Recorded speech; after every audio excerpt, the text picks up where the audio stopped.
Satu kebutuhan dalam hidup kami adalah mendengar sapaan-Mu ya Tuhan. 主啊，在我生命最需要这一点，就是聆听你的话语。 Di tengah hiruk pikuknya kehidupan kami, 在我的生命充满了弯弯曲曲的道路中， kami dipenuhi dengan begitu banyak informasi dari dunia. 有无穷无尽的信息在充实着我们。 Tapi kami melihat ya Tuhan di dalam diri kami. 可是我们看到我们本身 Ada hal-hal yang membuat kami terdistraksi oleh hal-hal yang ada di sekitar kami. 我们为周遭的事被吸引住了。 Oleh karena itu pada hari ini ya Tuhan, di hari yang Tuhan tetapkan bagi kami beribadah. 为此，今天是主已经为我们实定的是敬拜之日。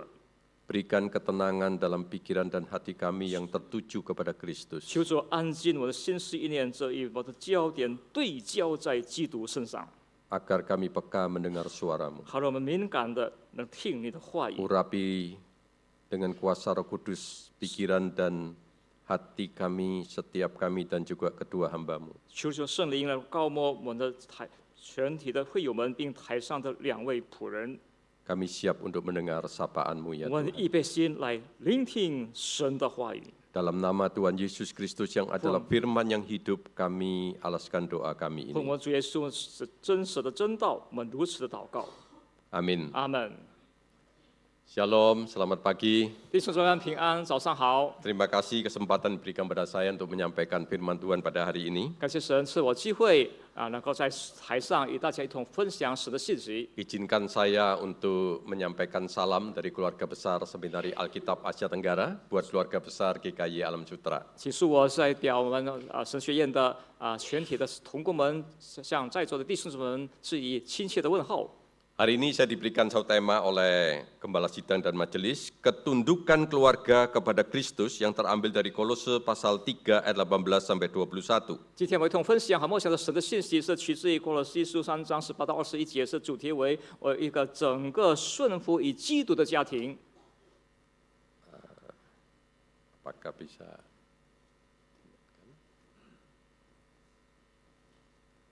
Bisa ya. Mari kita membaca Kolose pasal 3 ayat 18 sampai 21. 我可以阅读来哥罗西书3章18到21节。 Bisa dimainkan kepada pihak sana? Ya. Hai istri-istri, tunduklah kepada suamimu, sebagaimana seharusnya di dalam Tuhan.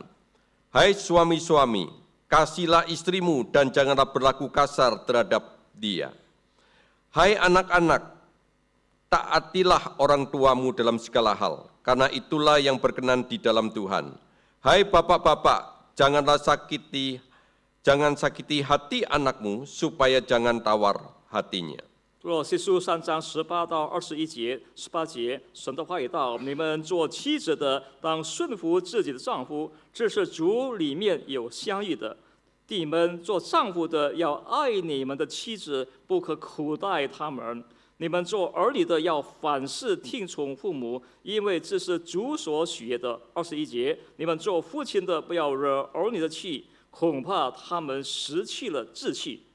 Ibu bapak, prahara keluarga Kristen pada masa kini itu merupakan sesuatu yang tidak dapat ditutupi oleh kita semuanya. 如今在我们基督教徒信徒们，这个大的危机是我们不能够遮盖的危机是什么呢？ Keluarga Kristen tidak rentan terhadap kehidupan yang sudah hancur lebur. 那么现在许多的基督教的家庭，信仰基督教的家庭也面临一些支离破碎。 Semua itu terbuka karena sekarang kita hidup di dalam dunia yang sudah dengan sistem informasi yang terbuka melalui medsos dan lain-lain. 我们现在活在这个媒体，就是所有的信息是非常的敞开流通的。 Sehingga kita bisa melihat begitu banyak keluarga Kristen yang mengalami kehancuran, bukan hanya kepada jemaat, aktivis dan majelis, tapi juga rohaniwan. 我们看到不少的基督教家庭，不论是圣工人员或者是这个神的圣工人员，都面临一种家庭的破碎。 Saudara, saya ingin menyebutkan 3 faktor saja dari sekian banyak faktor di mana terjadinya prahara itu. 众多的因素，这个众多的危机因素，我就向大家阐述3个因素。 Yang pertama adalah suami dan istri yang sibuk bekerja, mengejar kesuksesan pribadi, sehingga mengalami keterhilangan di dalam kedalaman relasi suami dan istri. 首先是夫妻俩他们在忙于工作、忙于在生活上追求，因此他们这失去了夫妻间该有的那种良好的关系。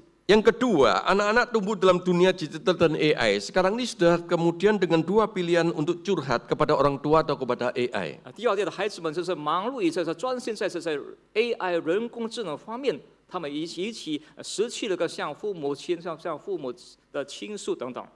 Dan yang ketiga, Bapak Ibu orang tua sering merasa lelah dan terjadi kehilangan arah di dalam membimbing anak, bingung memilih antara mendisiplin atau memanjakan. 所以父母都有时候感到疲惫不堪，他们不知道怎么去教育孩子们，让他们有纪律的或者没有纪律的生活下去。 Nah, Ibu Bapak menghadapi yang seperti ini pada hari ini 在座弟兄姊妹，如今我们是面对这一种的问题。 melalui perikop yang sudah kita baca tadi, ada sesuatu yang membuat kita harus terkesima. 那么刚刚我读的这处经文的理所应该向我们揭示出来的是什么？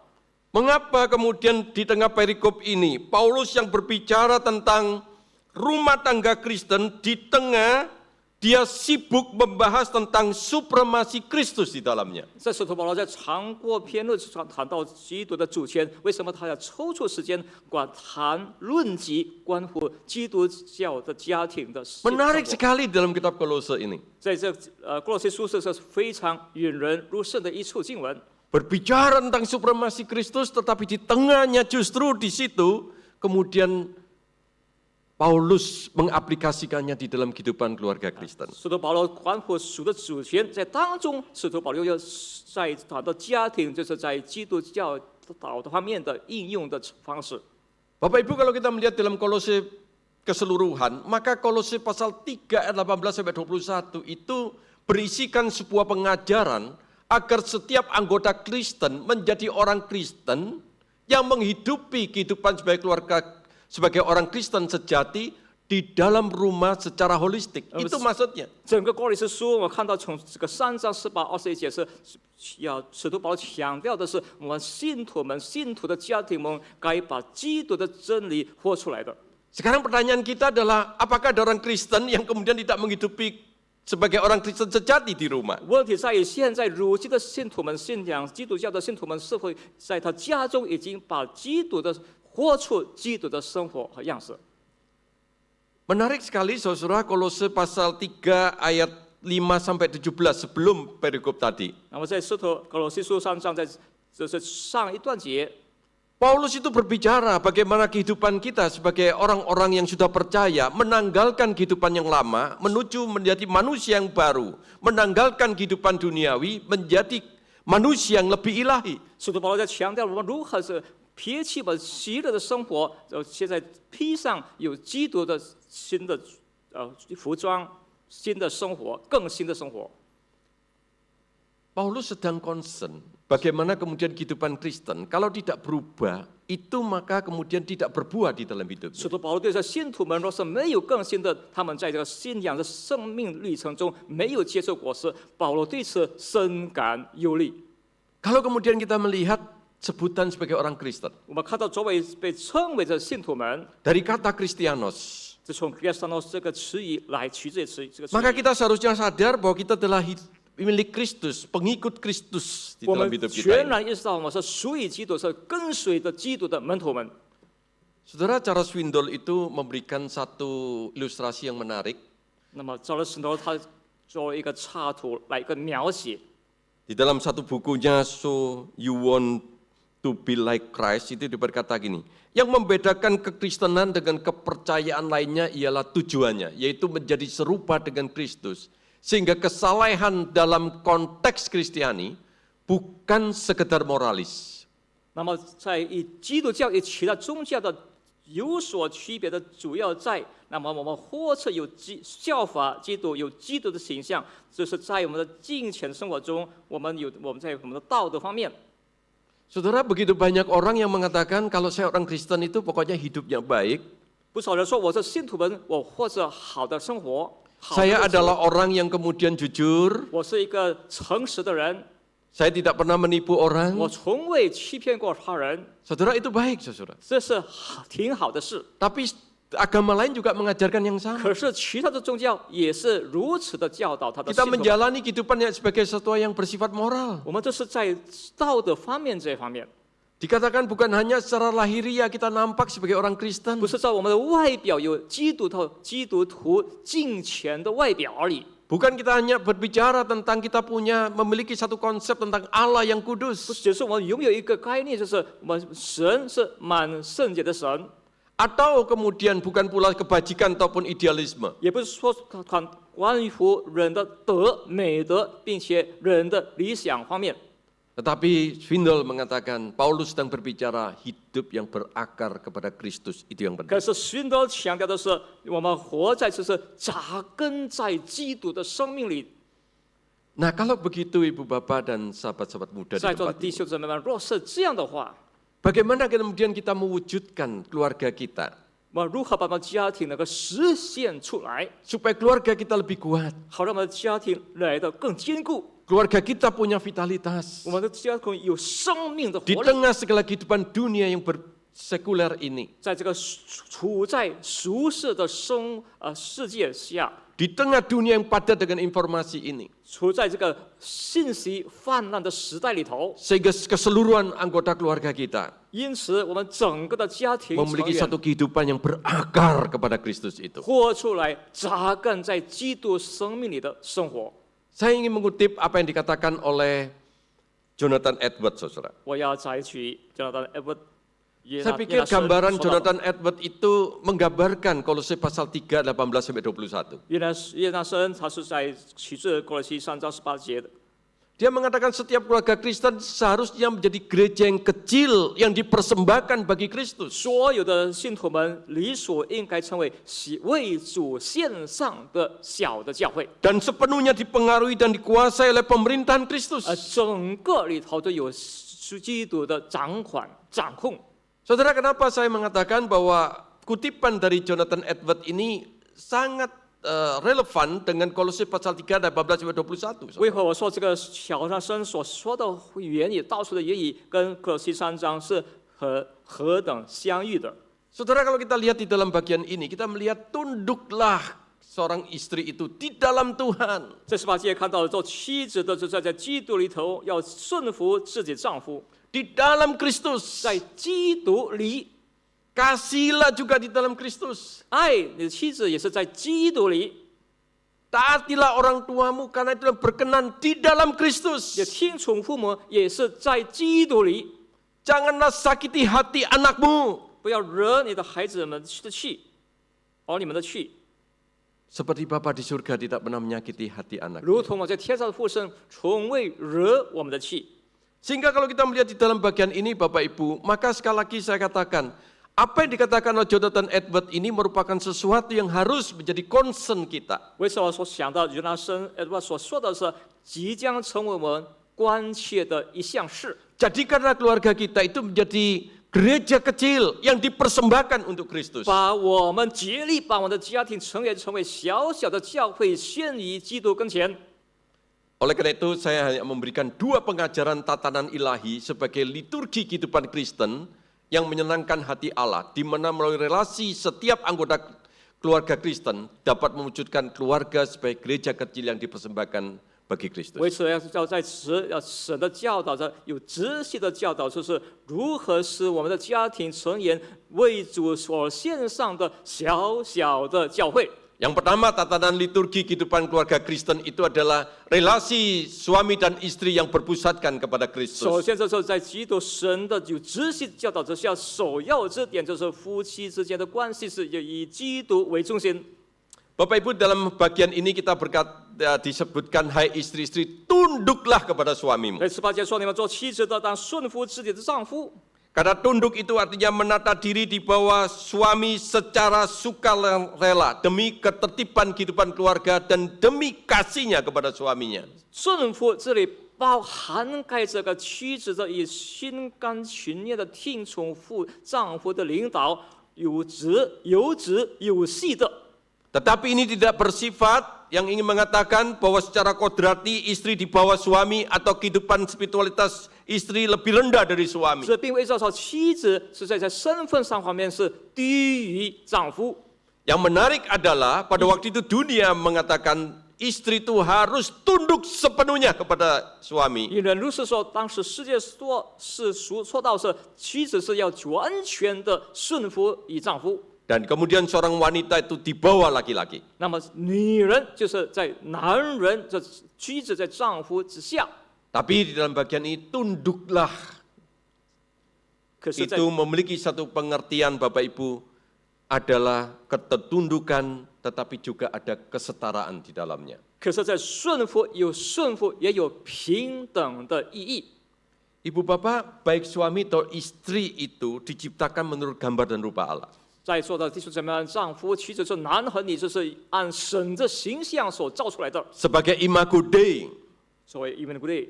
Oleh karena itu Bapak Ibu kalau kita melihat di dalam proses penciptaan ada kesetaraan di dalamnya. 那么看到这个创造的过程中，有一种平等相同的一点。 Dan kalau kita membaca Kejadian pasal 2 ayat 18 dikatakan bahwa seorang istri itu sebagai penolong yang sepadan.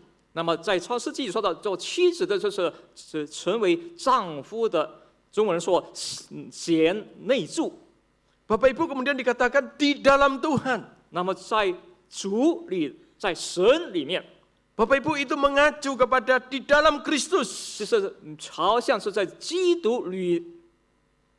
Ketundukan dan kesetaraan itu dapat kita lihat di dalam relasi Allah Tritunggal. 顺服也同的如何和在三位一神的关系里头看到， Allah anak itu setara dengan Bapa dalam hakikat dan keilahian. 父与子在神性方面是相等的， Tetapi Allah anak itu tunduk kepada Allah Bapa 可是神子却顺服父神， dalam relasi dan tugas penebusan yang dilakukannya di dunia ini. 其关系甚至在救赎人类。 Jadi ketundukan tidak berarti inferioritas di bawah. 顺服并不涵盖着是在其之下， Yesus bukan lebih rendah dari Bapa. 不是说耶稣低于父神， Namun ia tunduk dalam bentuk kasih dan ketaatan yang sempurna untuk menebus dosa saudara dan saya. 恰恰是耶稣是顺服起父神，为了救赎人类。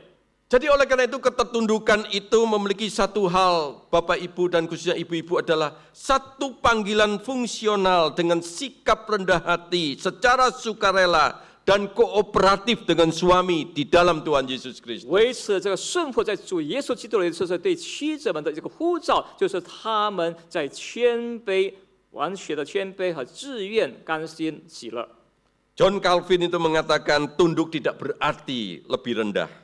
教人说到顺服，并非说低于， Sebagaimana Kristus tidak kehilangan keilahiannya ketika ia tunduk kepada 如 Bapa. 同基督他在顺服父神的时候，并会失去其神圣的力量。 Demikian juga seorang istri tidak kehilangan kehormatannya ketika tunduk kepada suaminya. 做妻子的顺服丈夫，也没有失去了其自尊尊严。 Seorang penafsir Alkitab yang modern bernama Ken Hughes itu mengatakan, 这个现今的一位解经家 Ken Hughes 这么说道： kesetaraan dan ketundukan itu bukanlah musuh, melainkan harmoni surgawi. Dua nada yang berbeda, tapi berpadu indah di bawah arahan Kristus. 顺服和同等是如同两个音乐的符号，能够拼成组成一个天国的和声。 Sekarang aplikasinya seperti apa Bapak Ibu ya? Tentunya ini doktrinal, tapi sekarang aplikasinya. 刚刚我们是思考的就是关于神学观，现在是在应用该如何呢？ Misalnya pada waktu suami dan istri mau mengambil keputusan yang besar tentang membeli rumah yang baru ataupun untuk pendidikan anak. 购买一所新的房子，或者为孩子教育，夫妻将做出一个至关重要的决定的时候， Yang pertama, 首先 kesetaraan dulu. 必须有同样的、同等的。 Kesetaraan itu bapak atau suami dan istri itu sama-sama berdoa 同样就是丈夫和妻子同心祷告， berdiskusi terbuka 敞开心门的讨论， dan menghargai pendapat satu dengan yang lainnya. 彼此尊重各自的意见， Itu kesetaraan. 这所叫做同等。 Sekarang ketundukan. 现在何谓顺服？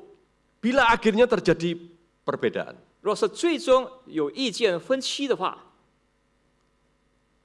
apakah kita bertengkar? 我们是不是来一个争吵、争议， Apakah kita saling ngotot? 或者是大家坚持己见？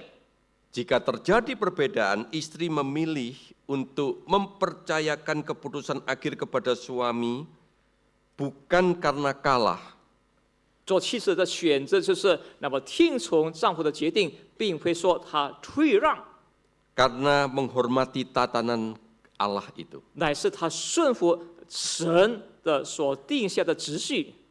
Apa yang dikatakan oleh istri kepada suami? 那么妻子将对丈夫到什么呢？ Keputusan di tanganmu. 决定在你的手中， Tapi saya akan mendoakan agar kamu mendapatkan hikmat bijaksana dari Allah Bapa 可是我将为你祷告，得着这属天的智慧， untuk memutuskan yang terbaik bagi keluarga kita. 为我们的家庭做出最好的决定和抉择。 Bapak Ibu, kita melihat relasi suami istri dalam ketertundukan yang seperti ini, Bapak. 弟兄姊妹，看到夫妻之间关系那种顺服是在这样的条件之下， Misalnya dalam pekerjaan, 比如说在我的职场， saya setuju di dalam kesetaraan istri itu boleh berkarir. 我也同意，那么妻子可以从事她的职业， Namun tetap seorang istri dalam keterdudukannya menghargai kepemimpinan rohani di rumahnya. 可是作为妻子的在顺服，就是她属灵的领袖。 Dan suami memberikan ruang untuk karir dari suami istrinya. 丈夫都也为妻子提供一些职业、从事职业的空间。 Ibu Bapak, kalau kita melihat dalam Alkitab, maka jelas pada waktu terjadi konflik atau perbedaan pandangan yang begitu masif. 在昨天说什么？老师在圣经有看到，当我是一些起冲突，因为意见分歧的。 Dalam konsep kesetaraan, maka suami dan istri dipanggil untuk saling menghormati, mendengar dan mengampuni. 在趋于同等的概念想法之下，就是丈夫和妻子必须处在一种互相尊重的条件之下。 Dalam ketundukan, 那么在顺服呢， istri tidak melawan dengan keras kepala kepada suami, 妻子可是硬着头去抵挡丈夫。 tapi 反对丈夫 suami juga tidak boleh memimpin secara otoriter. 那么做丈夫的也不是说以独裁的手段去带领或者领导。 Bapak Ibu, itulah konsep ketundukan dan kesetaraan itu. 弟兄姊妹，就是叫做同等和顺服的这个概念。 Tetapi Bapak Ibu, kalau kita ajak berhenti ayat 18, maka belum sempurna pengertian kita. 可是弟兄姊妹，如果是在18节我就停顿下来，那么我们的理解这方面是还不够完备。 Ayat 19 dikatakan, kasihlah istrimu dan jangan berlaku kasar terhadap dia. 19节，你们做丈夫的爱你们的妻子，不可苦待他们。 Bapak Ibu, kata kasihlah ini di dalam pengertian bahasa aslinya adalah kasih terus-menerus tanpa jeda, tanpa syarat. 在原本这个爱就是持续不断的爱，是没有停顿的爱。 Kenapa tanpa jeda dan tanpa syarat? 为何是没有停顿并毫无条件的爱呢？ Karena kasih di sini adalah kasih agape yang menunjuk kasih Kristus, kasih yang berkorban tanpa syarat, kasih yang aktif, kasih yang konsisten dari Kristus 这 kepada 是这个 kita. 爱是基督的爱，是无条件的爱，是始终不渝的爱，是没有停顿的爱，是基督之爱。 Oleh karena itu Bapak Ibu, saya lebih setuju ada dua pendapat. Ini ada crucified love atau dikatakan kasih yang inkarnasional. Saya memakai istilah kasih yang inkarnasional. 为此，我非常的同意，这是十字架的爱，是道成肉身之爱。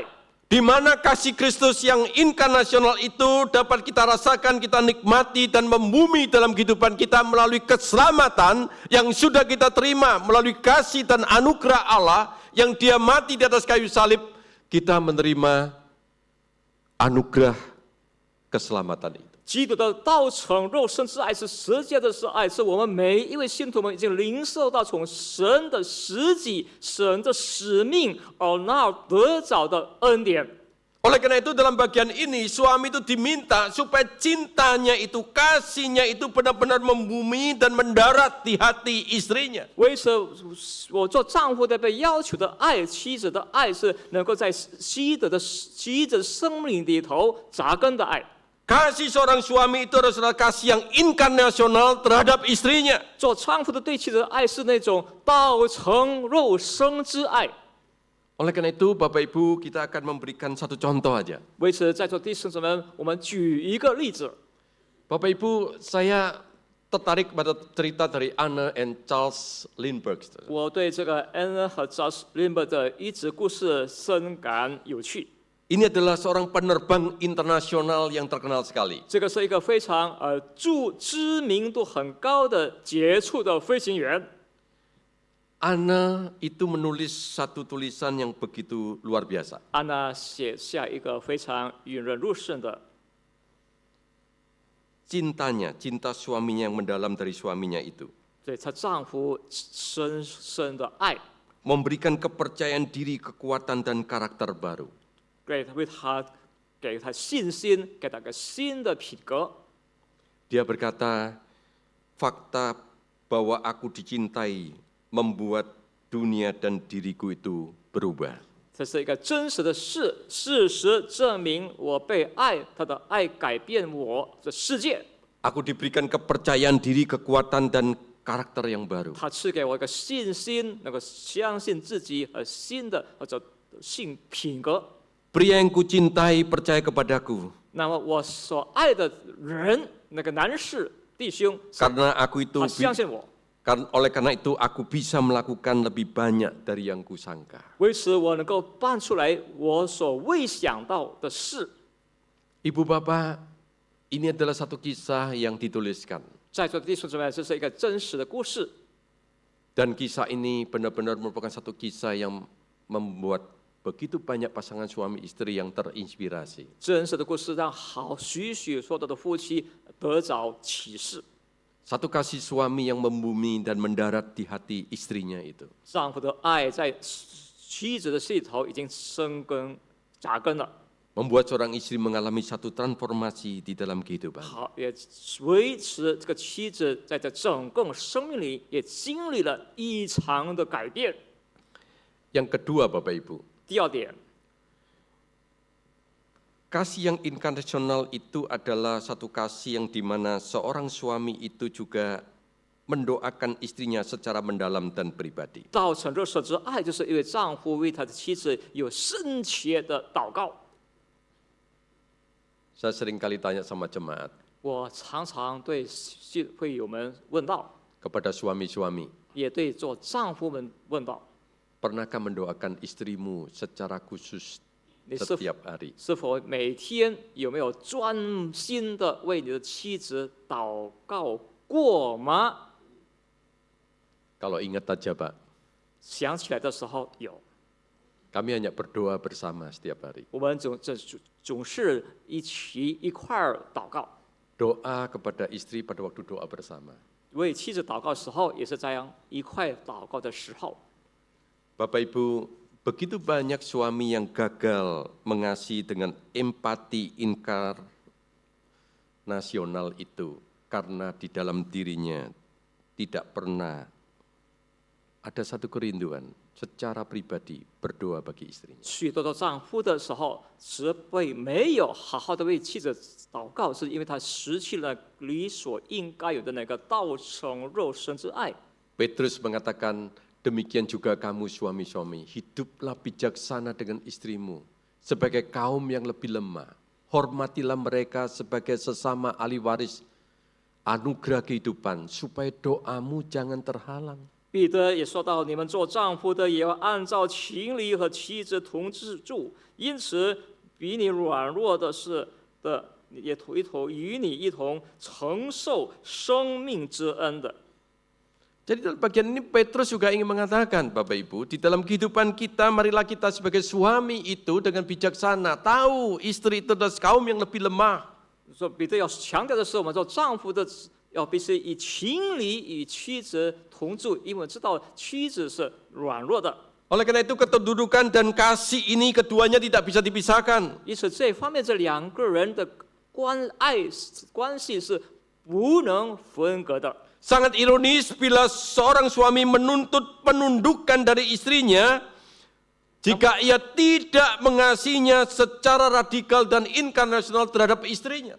蛮有讽刺性的，若是一个做丈夫的没有以道成肉，甚至爱妻子，却相反的恰恰的要求妻子顺服他。 Demikian juga seorang istri itu tidak mau tunduk kepada suaminya, tidak berhak menuntut kasih 维持 suaminya. 说妻子的不要顺服丈夫的，他们也没有理由去向丈夫要求丈夫的爱。 Oleh karena itu dapat kita pahami Allah menempatkan peran suami sebagai pemimpin yang mengasihi seperti kasih Kristus. 为什么可以理解的做丈夫的神把做丈夫的安置在一个角色， Dan istri sebagai penolong yang dengan hati yang rela tunduk kepada kepemimpinan suami di dalam Kristus. Itulah inti ayat 18 dan 19. 那这18节的核心点就是做妻子的也是顺服丈夫。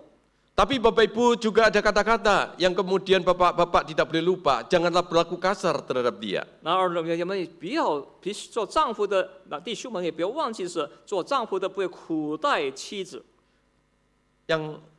Yang membuat kita juga terkesima dengan ayat ini adalah berlaku kasar terhadap dia itu dalam bentuk pasif dalam bahasa aslinya. 那么这个苦待在原文就是一种消极的。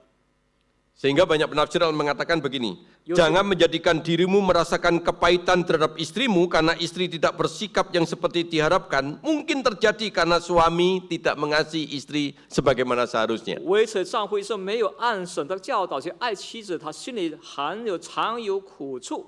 Tapi Bapak Ibu, artinya lebih banyak kepada masalah abusif Bapak Ibu. 那么这个意思涵盖更广的，就是关乎那个 abusive 虐待。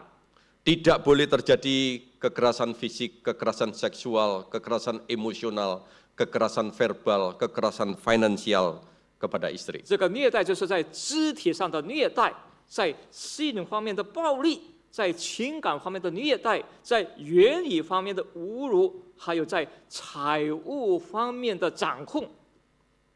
Berapa bulan yang lalu kita dikejutkan seorang pendeta yang menganiaya istrinya. 几个月前，我们感到无比的吃惊，因为做牧师的去虐待。 Viral kemana-mana video itu Bapak. 那么这个视频广传四处， Tapi saya juga sering kali mendengar bagaimana itu terjadi di rumah tangga Kristen. 我也时常闻到有许多基督教的家庭里中所发生的此类的事项。 Karena waktu Bapak Ibu saya tidak menyebut satu-satu, kekerasan verbal misalnya. 由于时间问题，就是我现在谈论是，那么在言语方面的虐待，这是侮辱性的言语。 Kata-kata yang kasar menyakiti hati istri kita. 侮辱式言语是伤痛了做妻子的心。 Bapak Ibu kita melakukan penghinaan. 我们对妻子来一个凌辱她、侮辱她。 Bapak Ibu dalam kehidupan kita seringkali harus sadar kita manusia yang berdosa, seringkali lemah, khususnya bapak-bapak, kita emosi. 在包括生命里头，我们必须全然意识到，我们也是软弱的。我有时候也是会发脾气、动怒、情绪等等。 Tentunya kita membutuhkan kekuatan dari Tuhan agar kita tidak melakukan yang seperti ini. 然而，我们需要有神来的能力，好让我们不做出此类的事。 Yang kedua, tatanan relasi keluarga kita adalah relasi orang tua dan anak yang berpusat kepada Kristus. 在家庭关系之间，就是父母与子女关系以基督为中心。 Bapak Ibu dalam bagian ini anak-anak terus mentaati orang tuanya. 那么儿女们必须顺服其父母。 Di dalam bahasa aslinya itu menunjukkan tindakan yang terus-menerus, bukan ketaatan sesaat. 这个听从在原本，比如说暂时性的，乃是持久性的。 Artinya seorang anak itu terus mendengarkan dan menanggapi otoritas orang tuanya dengan kerendahan hati. 这不意味着儿女们是要听从，就是顺服在父母的主权之下。 Orang tuamu di situ, Bapak Ibu merupakan papa dan mama. 那么父母就是你的爸爸、长子、你的父母亲。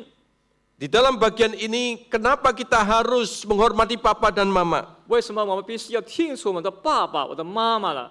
Itulah yang berkenan, itulah yang menyenangkan akan hati Allah. 听从爸爸妈妈就是讨主喜悦的事。 Sehingga di dalam bagian ini Bapak Ibu kalau dikatakan itulah yang berkenan di hati Tuhan. 这是主所喜悦的。 Ketika anak itu menghormati orang tuanya, 当做儿女们的能够听从爸爸妈妈， itu adalah bayangan dari ketatan Yesus kepada Bapa. 就是投入基督作为爱子去听从父神一样。 Setiap kali seorang anak taat dengan sukacita, 每一个做孩子的那个以满怀喜乐的去听从父母的时候， itu sebenarnya Injil sedang dinyatakan di dalam rumah itu. 这就是说福音具体在其家中表现出来。 Kristus sedang dinyatakan melalui hubungan ini. 通过他们的这种关系，基督被具体的表现出来。 Oleh karena itu, anak harus taat kepada orang tua dengan sukacita dan kerelaan untuk memperkenankan hati Allah. 为此，做儿女们为讨主喜悦，他们必是心甘情愿的听从父母。 Tetapi perintah ini dengan satu asumsi bahwa orang tua tidak menuntut yang tidak pantas untuk anak-anak 那么 mereka. 这个吩咐这个命令也同时是要求父母亲不要过分的要求其子女。 Perintah ini juga memiliki satu anggapan yang tidak boleh kita lupakan. Orang tua menginginkan terbaik bagi anak-anaknya. Ketika anak-anak meminta roti, mereka tidak memberikan batu kepada 这 anaknya. 也让我们知道，那么做父母的从为孩子们要面包，父母亲却给他石头。 Sehingga seorang yang bernama Dun itu mengatakan, 以色列一个叫约的人这么说道： menganggap segala sesuatu yang menjadi miliknya sebagai milik ayahnya. 所谓父亲说，这是父亲所拥有的。 Taat kepadanya dalam segala hal. Jangan pernah menjelek-jelekkan orang tua kepada siapapun. 那么就叫顺服这方面，就不是说在背后向背后说父亲的不好， Jangan melakukan segala sesuatu yang merugikan orang tua kita. 也不要做一些事让我们的父母亲吃 Mari 亏 kita 的。 mengalah dalam segala hal. 那么在好多方面，我们必须向父母亲 Memberikan 退让， tempat kepada orang tua kita. 给他们腾出一些空间。 Bahkan kalau orang tua kita punya kelemahan, mari kita menolong sejauh mampu kita menolongnya. 甚至我知道父母亲有其的短处和缺点，我们极力的帮助他们。 Saudara, ada seorang ibu yang papa mamanya itu karena banyak anak wanitanya, akhirnya karena dia wanita diberikan kepada orang lain.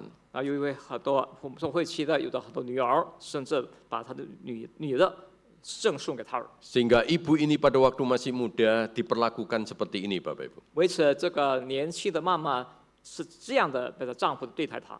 Jadi ibu ini diperlakukan oleh papa mamanya yang baru, yang mengadopsi dia. Dia tidak boleh melanjutkan sekolah, dia harus bekerja setiap jam 4 pagi berjualan di pasar. 那么这个被送给他人的女孩啊，不是被丈夫虐待，是被领养的。让他们领养的父母亲要她早上就到菜市去卖东西。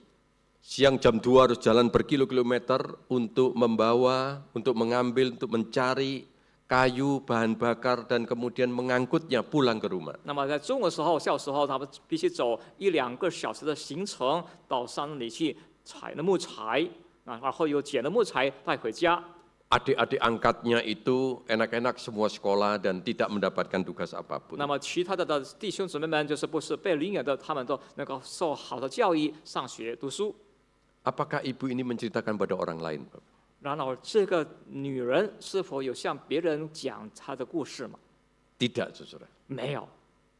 Kisah ini baru terbuka ketika ibu ini sudah menikah dan terbebas.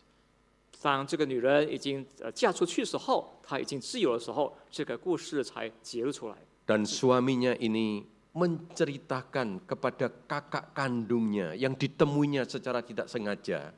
那么做 Kakak kandung dari ibu ini. 丈夫的是在一个巧遇跟他这个妻子的胞兄相遇的时候， Dan saya mendengar dari kakak kandung dari ibu ini. 那所听到的故事不是胞兄，是胞姐的姐姐。 Bapak Ibu, pada waktu saya merenungkan apa yang disampaikan oleh kakak kandung dari ibu ini. 这个做姐姐所说的时候，我一番的默想后， Ibu ini dia taat kepada orang tuanya. 这个做女人，她是完全的顺服顺服父母， Walaupun itu bukan orang tua kandungnya. 尽管不是她的生父， Orang tuanya itu tidak sempurna. 她的父母不是一个完全的父母、完备的父母？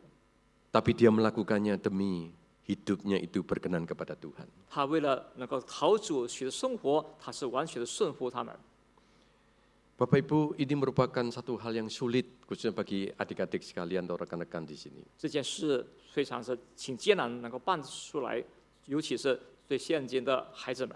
Tapi firman Tuhan ingin mengatakan pada kita, 可是神的话语要对我们说到， ada satu perintah di mana kita harus taat kepada orang tua. 有一个吩咐命令，就是我们必须顺服我们的父母， Karena dia adalah orang tua kita. 因为他是我们的爸爸妈妈。 Dan kemudian yang kedua, 那么第二点是， orang tua itu adalah orang tua yang mungkin tidak sempurna. 我们的父母也许是并非是一个完全完备的父母， Tapi biarlah kita boleh menolong orang tua kita semampu kita dapat menolong. 可是我们能够用竭力百般的按我们的能力去帮助他们。 Saya pernah Bapak Ibu seorang anak yang cacat. 有一个有残缺的孩子， Pada waktu saya mengatakan, kenapa kamu bisa mengalami kecacatan di dalam fisikmu seperti ini? 为什么在肉体上，就是肉身上有这个残缺呢？ Baru saya tahu Bapak Ibu ternyata anak ini dipukul oleh orang tuanya memakai kayu sampai dia cacat. 后来我才知道，这个孩子是经过父母的暴打，就是用那个木棍子导致他身体某一处残缺了。 Lalu saya tanya anak ini, saya mengatakan kepada dia, bagaimanakah perasaanmu terhadap orang tuamu? 我对这个孩子问到他，你对你的父母有什么的感想？ Pada awalnya dia mengatakan saya menyesal mengapa dilahirkan dari keluarga ini. 当初他说到，我非常的后悔，为什么我出生在这个家庭里头？ Tapi setelah saya menjadi Kristen, 可是当他成为信主后， saya menyadari walaupun saya harus dilahirkan dari keluarga yang seperti ini, 我才意识到，尽管我生在这样的家庭里， saya tidak dapat mengingkari ini orang tua saya. 我不能否认他们是我的父母。 Dia mengatakan di dalam kehidupan dia tahu, sadar bahwa setiap manusia itu punya kelemahan termasuk 他 dirinya. 说到，他在圣灵里头，他全然意识到每一个人都有其的缺点和软弱。 Dia mengatakan saya tahap demi tahap belajar untuk mengampuni dan mengasihi orang tua 他说 saya. 他在一步一步的学习如何去宽恕、饶恕的父母。 Saudara, di dalam kehidupan kita juga harus tahu sebagai bapak-bapak, sekarang bapak-bapak ya. Jadi kalau di orang tua sekarang bapak-bapak ayat 21. 现在弟兄长在21节是针对做父亲的， Jangan sakiti hati anakmu supaya jangan tawar hatinya. 你们做父亲的不要惹儿女的气，恐怕他们失去了志气。 Jangan sakiti hatimu itu merupakan satu larangan yang terus-menerus di dalam bahasa aslinya. 那么在原文这个不要惹儿女的气，这是持续记着。 Jangan sampai tawar hatinya dan menyulut membangkitkan emosi kepada anakmu. 不要让孩子们因为失去了志气，他对你们生气了， Atau membuat mereka merasa tidak berharga dan hancur di dalam kehidupannya. 好让他们觉得他们是毫无意义、毫有价值。 Bapak Ibu seringkali saya mendengar orang tua itu membanding-bandingkan anak, bukan? 不少时候我听到父母往往常常在孩子面前做个比 Itu 较， membuat sakit hati terhadap anaknya. 让孩子的心被刺伤了。 Ada seorang yang sudah dewasa, yang sudah berkeluarga. 一个已经年龄成熟的人，甚至已经有成家的孩子说道， Yang kemudian cerita kepada saya. 他向我陈述说道， Saya dulu dibanding-bandingkan dengan adik-adik dan kakak saya. 过去我的父母往往常常以我的弟兄们做个比较， Itu menyakitkan hati saya. 这是非常让我伤痛我的心的。 Sehingga di dalam dirinya itu dia merasakan tawar hatinya. Karena dia merasa dirinya itu hancur, tidak berharga. 因为他觉得他是毫无价值、毫无意义，为此他感到非常的失去志气，没有志气。Oleh karena itu Bapak Ibu, seorang yang bernama David Garland itu memberikan satu contoh yang baik Bapak Ibu. 为此，David Garland 做一个很好的例子。 Dia mengutip dari satu tulisan dikatakan begini. Karena contoh kekerasan yang berlebihan ini, aku terdorong terus menulis kepadamu sebagai seorang sahabat kepada sahabat lainnya, supaya engkau jangan pada satu kesempatan memperlakukan anakmu terlalu keras dan terlalu ketat. 因为有许多的暴力事件，他写了对记者说：“你们提醒你们，不要总是对你的儿女们做父亲对儿女们是太过的严厉的去教导他们、教育他们。 Ingatlah bahwa ia seorang anak dan engkau dulu juga seorang anak. 因为你要好好的记住，你现在是对待你的儿女们，过去你也是他人的儿女们。” Dan lakukanlah tugasmu sebagai seorang ayah sambil selalu mengingat bahwa engkau adalah manusia dan ayah dari seorang manusia. 你要必须好好的律性的去该的律性的支持任务，因为你是一个别人的孩，你是他人的儿女们，现在你要也如此的对待你的儿女们。 Bapak Ibu, dalam bagian ini David Garland ini mengatakan kita orang tua. David Garland 说到，我们做当父母的。 Mungkin kita adalah orang yang hidup lebih lama, mungkin kita lebih bijaksana daripada anak 也 kita. 许我们的过的日子比较漫长，而且我们可能比我们的儿女们更有智慧、更 Kita 明 lebih 智， pintar dari anak kita. 也许比我们的儿女们更机智， Kita lebih bijaksana dari anak kita. 更比他们更贤惠。 Namun kita juga harus tahu kita juga punya kelemahan. 我们也必须该知道，我们有许多的缺点。 Di tengah kelebihan kita, kita juga punya kelemahan. 我们有的优点，也有不少的缺点。 David Garland ini mengatakan kalau anakmu ada kelemahan, David Garland 说到，如果是你的儿子你们有缺点的话， ingatlah dia juga manusia yang penuh dengan kelemahan. 因为你要深信，你要知道你也是充满弱点的、缺点的人， Jangan sampai kamu menyakiti akan hatinya. 不要伤痛儿女的心。 Dan tugas kita adalah bagaimana membimbing anak itu. 我们的任务是如何去教导他们， Supaya di dalam kehidupannya dia menjadi kuat. 好让他的生命里坚强。 Ibu bapak dan sahabat-sahabat muda, 在座弟兄姊妹跟年幼的弟兄姐妹们， di dalam kehidupan kita adalah satu kehidupan yang penuh dengan hal-hal yang kita tahu kita sedang bergulat dengan kehidupan yang ada di sekitar kita. 在我们生命的漫长的旅程中，我知道我们在以我们生命一些的问题挣扎。 Sebagai akhir dari khotbah ini, Bapak Ibu saya memberikan dua kesimpulan. 在结束正道前，我要总结2个点。 Ingatlah keluarga Kristen adalah Ecclesia Mikro, gereja yang kecil, tempat Injil dihidupi melalui karakter, kasih, ketundukan, dan ketaatan dan 请 pengampunan. 大家牢记，我们每一个基督教家庭就是一个微型的教会，在那里，在我们的家庭里，福音和爱心等顺服、听从、饶恕都要必须活出来的。 Saudara sebagai keluarga Kristen 我们作为一个信徒们， yang 作为基督 dikuasai oleh 家庭， Kristus, 我们的家庭是由基督掌控的、掌管的。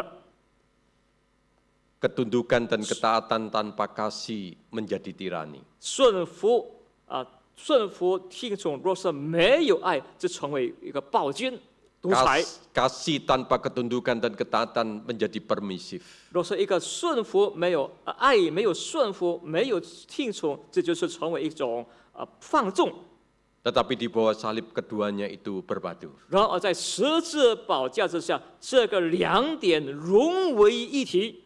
Ketundukan dan ketaatan yang berakar pada kasih dan disiplin itu dipenuhi oleh anugerah. 顺服和听从是扎根在爱里，更有纪律性，这是充满恩典的。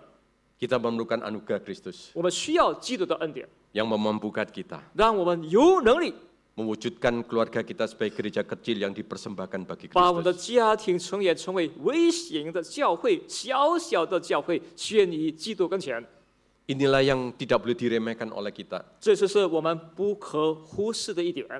Hidup di dalam dunia yang seperti ini, 我们活在如此般的世界， keluarga kita harus punya proteksi yang kuat 我们的家庭需要一个很好的保护， melalui tatanan ilahi yang Tuhan sudah berikan dan perintahkan kepada kita. 透过神的有直系的教导以及吩咐和命令， Supaya keluarga kita menjadi keluarga yang harmonis, 好让我们家庭成为一个和谐和好的家庭 yang，kuat menghadapi tantangan dunia. 能够有能力坚固抵挡世界的挑战， dan menjadi keluarga yang memiliki dasar yang kokoh untuk menghadapi arus topan dunia apapun. 也成为一个蛮有坚强的家庭，能够抵挡这个世界的恶流。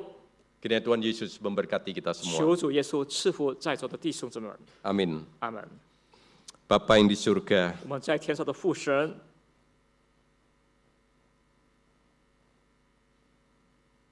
tidak ada satu keluarga pun yang sempurna. 没有一个完整的、完美的家庭。 Tapi biarlah firman Tuhan ini menuntun kami 巴不得神的话语继续引导我们， menuju satu anugerah Allah, 朝向神的恩典， di mana kami merindukan satu keluarga yang sesuai dengan apa yang dikehendaki oleh Tuhan. 在那我们渴慕我们拥有符合神悦纳的家庭， Di dalam relasi antara suami dan istri dan relasi orang tua dengan anak, 在丈夫与夫妻之间的关系，父母与子女之间的关系。 kiranya Tuhan Engkau mampukan kami untuk dapat mulai tahap demi tahap memenuhi kebenaran firman Tuhan ini. 求主给我们能力，能够一步一步按着神的真理而走。 Kami membutuhkan kekuatan dari Tuhan. 我们需要主赐给我们的能力， Inilah kerinduan kami Tuhan. 这就是我们所渴慕的。 Doa yang penuh dengan kelemahan ini kami alaskan di dalam satu nama Tuhan Yesus 我们 Kristus. 充满软弱的祷告，这是奉我主耶稣基督尊贵之名。 Amin. 阿门。